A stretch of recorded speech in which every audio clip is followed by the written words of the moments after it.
నమస్తే. నేను మీ జాహ్నవి. మనతో ఉన్నారు సైంటిఫిక్ వాస్తు జ్యోతిష్య పండితులు బ్రహ్మశ్రీ డాక్టర్ చంద్రశేఖర్ శాస్త్రి గురువు గారు. మాట్లాడదాం. నమస్కారం గురువుగారు. నమస్తే అమ్మా. సో, ఆల్రెడీ క్రితం వీడియోలో డీటెయిల్డ్‌గా మా వ్యూవర్స్ అందరికీ అర్థమైపోయింది మీ ఇంట్రడక్షన్. అయితే వాస్తుకు సంబంధించి కూడా మరి ఈ ఇన్‌స్ట్రుమెంట్స్‌తో వాస్తుకు సంబంధించి కూడా చూడొచ్చా? ముఖ్యంగా ఏంటంటే ఒక్కొక్కసారి ఒక్కొక్క ఇంట్లోకి వెళ్ళిన తర్వాత చాలా మందికి కలిసి రాదు. అలాంటి సందర్భాల్లో మామూలుగా వాస్తు కోసం అని చెప్పి చూపిస్తే ఇల్లు అవును. మారాలనో, లేదంటే సొంత ఇల్లు అనుకోండి. ఏవో చిన్న చిన్న గోడలు అది బాత్రూమ్‌లు మార్చాలనో, తీయాలనో సంథింగ్ చెప్తూ ఉంటారు కదా! అవును. మరి అలాంటివి లేకుండా మీ ఇన్‌స్ట్రుమెంట్స్ ద్వారా కూడా వాస్తు చూడవచ్చంటారా? అసలు వాస్తు కూడా ఉందా? శ్రీ గురుభ్యో నమః. శ్రీ మాత్రే నమః. శ్రీ వాస్తు పురుషాయ నమః.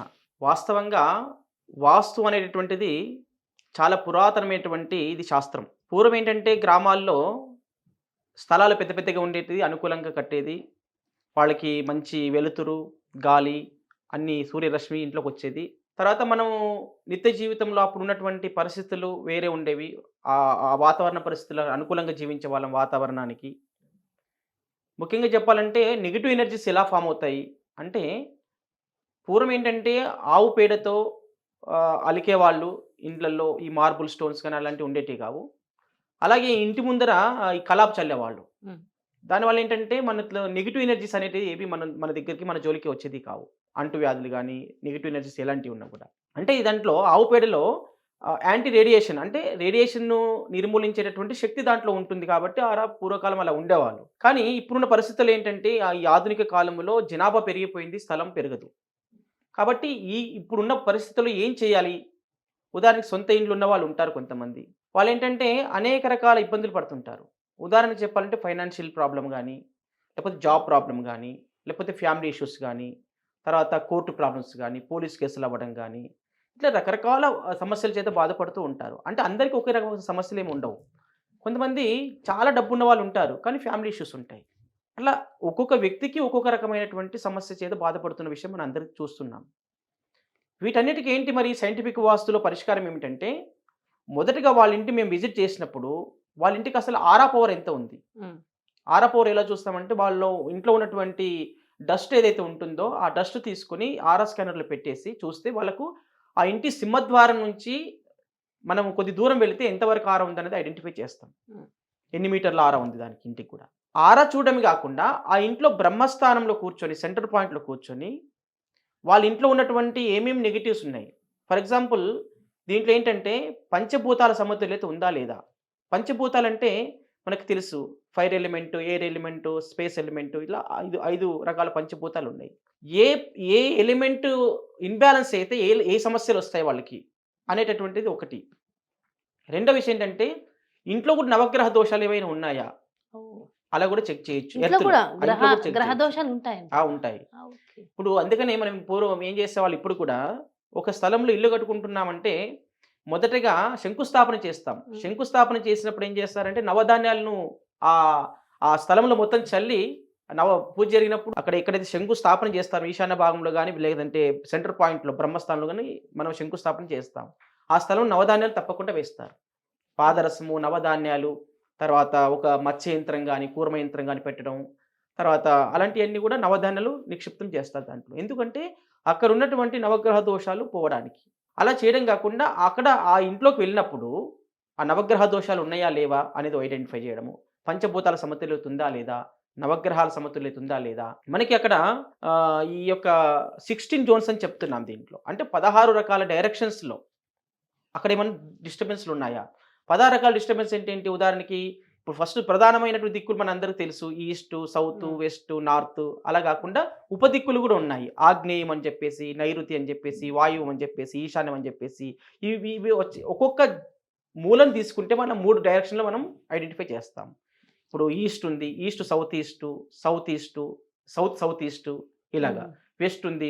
వెస్ట్ తర్వాత south west, west north west అలాగా మొత్తం 16 డైరెక్షన్‌లో ఆ! మనం ఐడెంటిఫై చేస్తాం. అంటే ఆ డైరెక్షన్ సంబంధించినటువంటిది క్లియర్‌గా పెడతాం. ఉదాహరణకి ఇది సౌత్ వెస్ట్ అనే ప్రాబ్లమ్ దీంట్లో ఆ! ఉంది. ఈ శాంపుల్ హ్మ్. ఉంది. ఈ సౌత్ వెస్ట్ అనేటటువంటి శాంపుల్‌ని పెట్టేసి మనం బ్రహ్మస్థానంలో వెళ్లి మనం ఇది ఇలా చూసామనుకోండి. హ్మ్. స్కానర్ అక్కడ సౌత్ వెస్ట్ ప్రాబ్లమ్ ఉందని ఓపెన్ అయిపోతుంది హ్మ్. క్లియర్‌గా. అక్కడ సౌత్ వెస్ట్ ప్రాబ్లమ్ ఉంటే. ఇప్పుడు ఈస్ట్ పెడితే ఈస్ట్ చూపిస్తుంది. ఇది నార్త్. ఇప్పుడు ఇది నార్త్ డైరెక్షన్. ఈ నార్త్ డైరెక్షన్ పెట్టేసినాం అనుకోండి ఇలాగా, ఇలా చూసినప్పుడు ఆటోమేటిక్గా స్కానర్ ఓపెన్ అయిపోతుంది. ఓపెన్ అయితే అక్కడ Negative, నెగిటివ్ negative ఉన్నట్టు, ఉన్నట్టు. ఓపెన్ కాలేదు అంటే పాజిటివ్. పాజిటివ్ ఉన్నట్టు. ఇలా ఏ డైరెక్షన్ లోపం వలన ఎవరికి డిస్టర్బెన్స్ జరుగుతుంది అక్కడ, ఏ డైరెక్షన్ ఇన్బ్యాలెన్స్ అయిపోతే ఆ ఇంట్లో ఉన్నటువంటి కుటుంబ సభ్యులలో ఆ జోన్ ప్రాబ్లం వలన ఎవరికి, ఉదాహరణకి సౌత్ ఈస్ట్ ప్రాబ్లం ఉంది అనుకోండి. సౌత్ ఈస్ట్ ప్రాబ్లం అంటే ఫైనాన్షియల్ డిస్టర్బెన్స్ జరగడం, అలాగే ఇంట్లో ఉన్నటువంటి లేడీస్ పైన అనారోగ్య సమస్యలు రావడం లేడీస్కి, అలా ఉంటుందన్నమాట. అంటే ఇప్పుడు మళ్ళీ ఇంకొకటి ఏంటంటే నార్త్ వెస్ట్ ప్రాబ్లం ఉందనుకోండి, పిల్లల గ్రోత్ లేకపోవడం, ఎడ్యుకేషన్ ప్రాబ్లం ఉండడము, లేకపోతే పిల్లల్లో ఏదో ఒకటి అవలక్షణాలు రావడము, వ్యసనాలకు గురి కావడము, ఇలాంటి రకరకాల ఒక్కొక్క జోన్ యొక్క ప్రభావము ఈ కుటుంబ సభ్యుల్లో ఎవరి మీద పడుతుంది అనేటటువంటిది ఇలా ఐడెంటిఫై చేయొచ్చును. తర్వాత కాస్మిక్ ఎనర్జీస్ అంటే యూనివర్సల్ నుంచి వచ్చేటటువంటి గ్రహాల నుంచి, నక్షత్రాల నుంచి, సూర్యచంద్రుల నుంచి వచ్చేటటువంటి కాస్మిక్ ఎనర్జీస్ ఏవైతే ఉన్నాయో ఆ కాస్మిక్ ఎనర్జీస్ కూడా మన ఇంట్లోకి వస్తున్నాయా లేవా అనేటట్టు ఐడెంటిఫై చేయాలి. అంటే కాస్మిక్ ఎనర్జీస్, నవగ్రహాల సమతుల్యత, తర్వాత ఈ 16 జోన్స్, అలాగే ఇంకొక విషయం జనరల్ ప్రాబ్లమ్స్ ఏమున్నాయి. అసలు జనరల్ ప్రాబ్లమ్స్ అంటే ఏంటి, అక్కడ ఫైనాన్షియల్ ప్రాబ్లం ఉందా, మనీ లాక్ అయిపోయిందా, లేకపోతే కోర్ట్ ఇష్యూస్ ఉన్నాయా అనేది, ఎర్త్లో కూడా అలాంటి నెగిటివ్ ఎనర్జీస్ ఉంటాయి. ఓకే. ఆ నెగిటివ్ ఎనర్జీస్ ఏవేవైతే ఉన్నాయో అన్నీ కూడా మనం ఐడెంటిఫై చేసి వాటికి పరిహారాలు కూడా ఇవ్వడం జరుగుతుంది. అంటే సైంటిఫిక్ వస్తువులు ఇంట్లో అమర్చిన దాన్ని బట్టి కూడా మనకి ఉంటుంది, నెగిటివ్ ఎనర్జీస్ ఉంటుంది. రీసెంట్గా కూకట్పల్లి హౌసింగ్ బోర్డులో దానికి నేను శంకుస్థాపన చేశాను, తర్వాత వాస్తు కూడా చూశాను. అక్కడ ప్రారంభంలో ఓపెన్ ప్లాట్ ఉన్నప్పుడు చెక్ చేసినప్పుడు అక్కడ నార్త్ వెస్ట్ ప్రాబ్లం లేదు, నార్త్ వెస్ట్ ప్రాబ్లం లేదు. కానీ ఇప్పుడు గృహ నిర్మాణం చేసిన తర్వాత వాళ్ళు 5 ఫ్లోర్లు ఇల్లు కట్టిన తర్వాత నేను వెళ్ళి మళ్ళీ రీచెక్ చేస్తే అక్కడ వాళ్ళకి కొన్ని సమస్యలు బాధపడుతున్న ఇల్లు కట్టిన తర్వాత ఆయన మళ్ళీ నన్ను పిలిచి అడిగారు, గురుగారు ఇట్లా మరి సమస్యలు ఎక్కువైపోయినాయి, చాలా సమస్యలతో బాధపడుతున్నాం అన్నప్పుడు మళ్ళీ వెళ్ళి చెక్ చేశాను. అంటే వాళ్ళు పెట్టరాని ప్లేస్ ట్రాన్స్ఫార్మర్ పెట్టారు అక్కడ నార్త్ వెస్ట్లో. పెట్టడం వల్ల ఏమవుతుందంటే అక్కడ ఆటోమేటిక్గా నెగిటివ్ ఫామ్ అయిపోయింది. అంటే ఆ నెగిటివ్ ఆ జోన్లో ఏదైతే నెగిటివ్ ఇస్తుందో ఆ నెగిటివ్ వాళ్ళకి స్టార్ట్ అవుతుంది. సో చాలా ఇంపాక్ట్ ఉంటుంది. చాలా ఇంపాక్ట్ ఉంటుంది. అలా ఒక వస్తువు ఎక్కడ పెట్టాలో అక్కడ పెడితే అది ఓకే పాజిటివ్ ఉంటుంది. పెట్టరాని ప్లేస్లో ఆ వస్తువు పెట్టినట్లయితే అప్పుడు నెగిటివ్ అయిపోతుంది. అది మనం స్కానర్తో ఈజీగా ఐడెంటిఫై చేయొచ్చు. తర్వాత న్యాచురల్గా కూడా అక్కడ నెగిటివ్ ఎనర్జీ ఉందా లేదా, ఆ జోన్లో ప్రతి ఒక్క జోన్కి ఒక దేవత, అధిష్టాన దేవత ఉంటారు. ఉదాహరణకి తూర్పు ఇంద్రుడు, నైరుతి నిరుతి అనేటువంటి, ఇట్లా దక్షిణానికి యముడు, ఇట్లా ఉత్తరానికి కుబేరుడు, ఇట్లా స్థానాలు ఉన్నాయి. ఆ స్థానాలలో ఆ దేవత ఎనర్జీ ఇస్తుందా లేదా అనేటటువంటిది ఇక్కడ ఈజీగా ఐడెంటిఫై చేయొచ్చు. ఉదాహరణకి కుబేర స్థానం ఇన్బ్యాలెన్స్ అయింది అనుకోండి, అక్కడ దానివల్ల మనకి ఫైనాన్షియల్ ఇష్యూస్ వస్తుంటాయి. అంటే ఎలా, ఒకసారి ఒక ఎగ్జాంపుల్ ఏమని చెప్తారా? ఎగ్జాంపుల్ అంటే ఇప్పుడు అక్కడ నెగిటివ్ ఎనర్జీ లేకపోతే వాళ్ళు ఆర్థికంగా బాగున్న వాళ్ళైనా కూడా ఆ ఇంట్లోకి వచ్చిన తర్వాత డిస్టర్బ్ అవుతుంటుంది ఆర్థికంగా, ఏదో డిస్టర్బెన్స్. కుబేర స్థానంలో పెట్టకూడని వస్తువులు పెట్టకూడదు ఒకటి, అక్కడ బరువులు ఉంచొద్దు. రెండో విషయం ఏంటంటే అక్కడ ఆ దేవత ఎనర్జీ ఇస్తుందా లేదా. వాస్తు అంటే ఏంటిదంటే ఒక పరిధి ఉంటుంది కదా. ఇప్పుడు మనం ఒక బౌండరీ వేసుకుంటాం, మన స్థలం ఇది అనుకొని దాన్ని రిజిస్ట్రేషన్ చేసుకుంటున్నాము అన్నప్పుడు దానికి కంపౌండ్ వాల్ పెట్టినప్పుడు ఆ పరిధి లోపల ఆ దేవతలు ఉన్నారా లేదా అనేటువంటిది మనం ఐడెంటిఫై చేస్తాం విడివిడిగా. ఆ దేవత ఉన్నారా లేదా, ఆ బౌండరీ చేసినప్పుడు ఆటోమేటిక్గా అది ఒక వలయంలోకి మన ఆధీనంలోకి వస్తుంది. అది ఆ ఆధీనంలో ఉన్నటువంటి ఆ స్థలంలో ఉన్నటువంటి నెగిటివ్స్ ఏ ఉన్నా మన మీద ప్రభావం చూపిస్తాయి. అలాగనమాట. అలా చేసి మనం ఐడెంటిఫై చేసి అన్ని సమస్యలు కూడా పరిష్కారం కూడా తెలుపబడుతుంది. ఇప్పుడు ఫుడ్ తినడంతో హెల్త్ ఇష్యూస్ రావడం ఒక విషయం అయితే, అన్ని రకాల చక్కగా అన్ని మంచి ఫుడ్ తీసుకుంటున్నారు, బాగా ఉన్నారు అన్నప్పుడు కూడా వాళ్ళకి ఇంకా హెల్త్ ఇష్యూస్ ఉంటున్నాయి. అలాంటప్పుడు ఆర్గాన్స్ లోపం ఉంటుంది వాళ్ళ ఇంట్లో. ఉదాహరణకి ఇక్కడ మనకి 7 రకాల ఆర్గాన్స్ ఐడెంటిఫై చేయడం జరిగింది సైంటిఫిక్ వాస్తులో. దాంట్లో ఇప్పుడు రెడ్ శాప్ అని ఉంటుంది, ఆరెంజ్ శాప్ అని ఉంటుంది, ఎల్లో శాప్ అని ఉంటుంది, గ్రీన్ శాప్ అని ఉంటుంది, తర్వాత ఇండిగో శాప్, వాయిలెట్ శాప్, ఇట్లా ఉంటున్నాయి. ఉదాహరణకి ఎగ్జాంపుల్ చెప్పాలంటే ఇప్పుడు వాయిలెట్ శాప్ అనే ప్రాబ్లం మనకు ఆ ఇంట్లో నెగిటివ్ ఎనర్జీ ఉంది అనుకోండి. ఆ నెగిటివ్ ఎనర్జీ ఉన్నప్పుడు వాళ్ళకు బ్రెయిన్ సంబంధించిన ప్రాబ్లమ్స్ వస్తాయి. మానసికమైనటువంటి ఒత్తిడి, తర్వాత తలనొప్పి రావడము, లేకపోతే బ్రెయిన్ సరిగ్గా పనిచేయకపోవడము, మంచి ఆలోచనలు రాకపోవడము, ఇలా నెగిటివ్ థాట్స్ రావడము అనేటటువంటి దాని ప్రభావం ఉంటుంది. గ్రీన్ శాప్ అనే ప్రాబ్లం వాళ్ళ ఇంట్లో నెగిటివ్ ఎనర్జీ చూపించింది అనుకోండి, అది స్కిన్ మీద, లంగ్స్ మీద, హార్ట్ మీద ఎఫెక్ట్ పడుతుంది.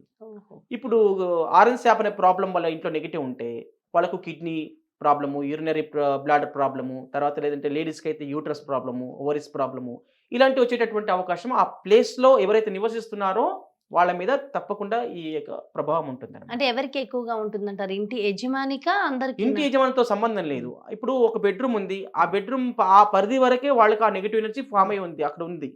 ఉన్నప్పుడు అక్కడ ఎవరు నివసిస్తున్నారో వాళ్ళ మీద ఎక్కువ ప్రభావం ఉంటుంది. అది ఇల్లంతా స్ప్రెడ్ అయిందనుకోండి, ఆ ఇంట్లో ఉన్న వాళ్ళందరికీ ఆ ఆర్గాన్స్ మీద డిస్టర్బ్ జరుగుతుంది. డిస్టర్బ్ జరుగుతుంది. సో వీటన్నిటికి పరిహార మార్గాలు ఉంటాయంటారా? 100% పరిహారం ఉంటుంది. హ్మ్. నేను చాలా మందికి ఇప్పటివరకు చాలా మందికి స్కిన్ ప్రాబ్లమ్స్ గాని, మానసికమైన డిస్టర్బెన్స్‌లు గాని, ఎడ్యుకేషన్ ప్రాబ్లమ్ గాని, ఇంట్లో రకరకాల ప్రశాంతత ప్రశాంతత లేకపోవడం లేకపోవడం, గాని. మళ్ళీ ప్రశాంతత అంటే గుర్తొచ్చేసింది. వాళ్ళ ఇంట్లో పాజిటివ్ ఎనర్జీ ఉందా లేదా కూడా ఐడెంటిఫై చేయొచ్చు. ఓకే. తేవడానికి కూడా ఏమైనా పరిహారం పరిహారం ఇవ్వచ్చంటారా? ఉంటుంది. ఓకే. పాజిటివ్ ఎనర్జీ ఇప్పుడు ఎంత పర్సెంట్ ఉంది? అసలు లేదా పాజిటివ్ ఎనర్జీ మొత్తానికి? హ్మ్. ఆ పాజిటివ్ ఎనర్జీ ఎట్లా క్రియేట్ చేయాలనేటటువంటి సైంటిఫిక్‌లో రకరకాల యంత్రాస్తోని మనం పెట్టి వాళ్ళకి పాజిటివ్ ఎనర్జీ ముందు ఎలా ఉంది?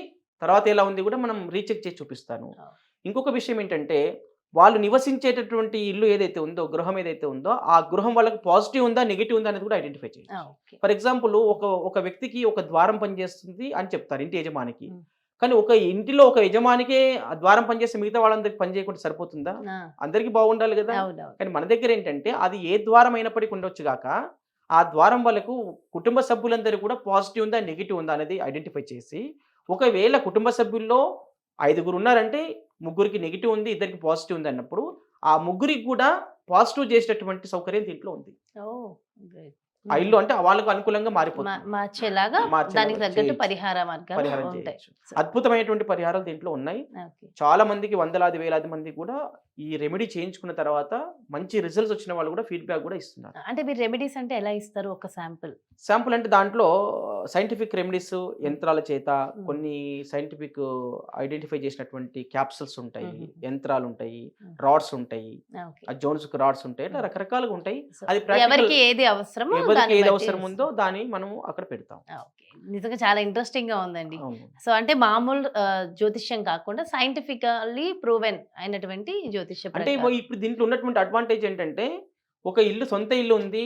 కానీ అందులో చాలా సమస్యల చేత బాధపడుతున్నారన్నప్పుడు, వాళ్ళ ఇల్లు మారకుండా వాళ్ళకు ఏ గోడలను కూడా డ్యామేజ్ చేయకుండా, డిస్టర్బ్ చేయకుండా హ్మ్.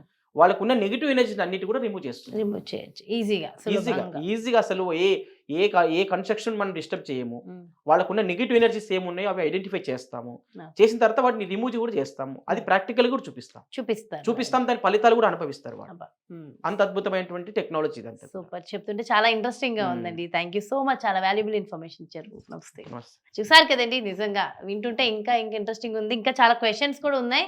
సో నెక్స్ట్ వీడియోస్‌లో ఇంకా అడిగేద్దాం. సో మీకు కూడా డెఫినిట్‌గా క్వెషన్స్ వచ్చుంటాయని నేను అనుకుంటున్నా. కామెంట్స్ రూపంలో తెలియచేయండి.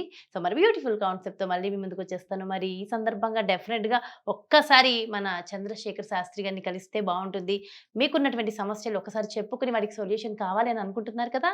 మరి అస్సలు ఆలస్యం చేయకండి. క్రింద డిస్‌ప్లే అవుతున్నటువంటి నంబర్స్‌కి కాల్ చేయండి. ఒకసారి అపాయింట్‌మెంట్ తీసుకోండి.